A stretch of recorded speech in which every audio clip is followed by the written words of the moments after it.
Remember this morning when we read A House for Hermit Crab by Eric Carle? That was really great to see you. Anyway, I thought today what we could do is maybe do some finger play and retell the story with some things that we might have around our house. Here's an example of some things that you might have, like some shiny things, some buttons, rocks, feathers. These are things that I might use to decorate if I were going to decorate something. Or maybe you have other things like Legos or puzzle pieces, hair clips, anything, right? Okay, let's tell the story. Let's retell the story, kind of using our own words. All right, so story begins, right? In January, there's this little hermit crab and he's just getting way too big for his shell, right? He says, oh, it's getting snug in here. So he goes out and search for another shell.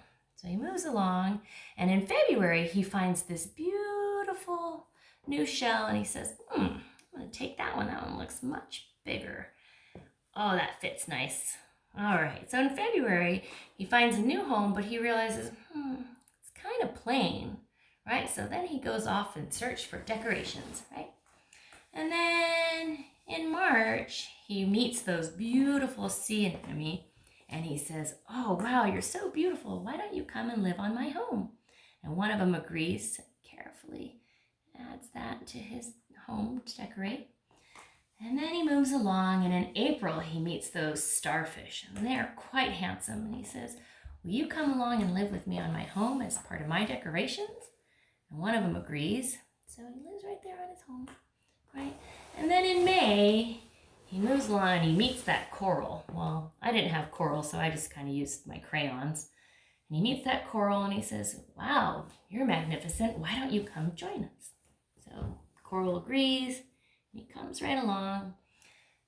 Then he moves along, and in June, he meets those snails. And I remember those snails are really good at cleaning. And he says, oh, that's something I could really use. And so one of the snails agrees to come live on his home with him. And then in July, he meets those sea urchins. Remember those spiky ones? I didn't have sea urchins, so I just used my air plant because it had these nice little spikes. And he says, wow, that'd be great for some protection. So the sea urchin agrees to come along.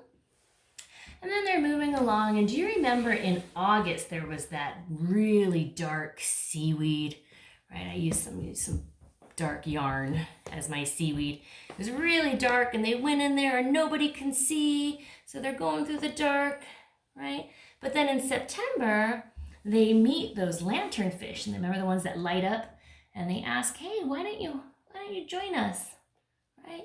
Give us some light so it's not so dark in here. Then they move along, and then in October, remember, he finds those beautiful shiny rocks, right? And he says, can I rearrange you? And he puts them around like this, all those beautiful shiny rocks.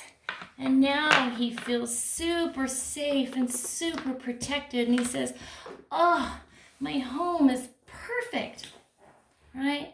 But then in November, he starts to realize, oh, it's getting a little tight in here, right? Maybe it's time to go find a new home, right? But then in December, he meets another little hermit crab that has that same problem. He says, oh, my home is getting too small for me. And he's in search of a new home. And our friend the hermit crab is too. And he says, hey, well, I have to move, but you're welcome to live here. And he says, thanks, that's great. He says, as long as you promise to be good to my friends, right? And so our hermit crab friend moves out, and then in the following January, we'll go all the way back over here, he finds another bigger home. And he thinks, well, it's pretty plain, but this time he's not afraid because he kind of knows what to do, right? Alrighty, friends. Well, thank you for joining me in the retelling of our story. I hope that you find some items around your house and maybe you can retell the story to your mom or your dad, right? Or your friends, brother or sister. Okay, well, we'll see you soon.